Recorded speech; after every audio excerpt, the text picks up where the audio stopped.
International, 75e sommet du Commonwealth, la nouvelle secrétaire générale veut travailler sur les réparations de la traite d'esclaves. Les 56 membres du Commonwealth, qui réunit principalement le Royaume-Uni et d'ex-colonies, ont convenu samedi 25 octobre 2024 à Apia, capitale de Samoa, que le temps est venu de discuter de l'héritage de cet épouvantable commerce triangulaire qui ouvre la voie à des réparations de l'esclavage. À l'issue du sommet, le Commonwealth a annoncé la nomination de la ministre ghanéenne des Affaires étrangères, Shirley Ayokor Botchwey, comme secrétaire générale, une fonction que Shirley Botchwey entend dédier à la mise en place des réparations pour les pays victimes de la traite d'esclaves. Cette question a été un sujet de tension entre le Royaume-Uni et ses anciennes colonies lors de ce sommet des chefs d'État du Commonwealth. Le Premier ministre britannique Keir Starmer, dans son intervention, a rejeté publiquement les demandes de réparation et ses collaborateurs ont exclu la possibilité de présenter des excuses lors du sommet. Le roi Charles III a quant à lui déclaré à ce sujet que personne ne peut changer le passé, mais que les États membres du Commonwealth peuvent s'engager de tout cœur à en tirer les leçons et à trouver des moyens créatifs de corriger les inégalités qui perdurent.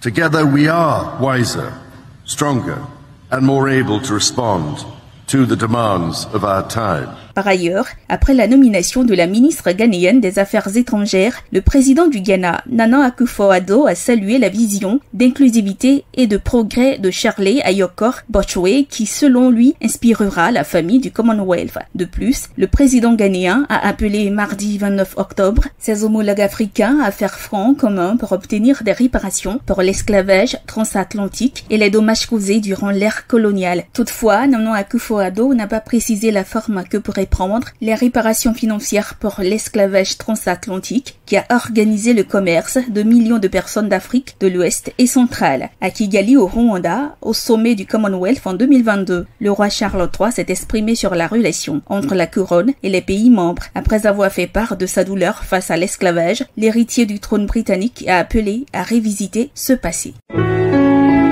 Accra, agence presse, radio et audio.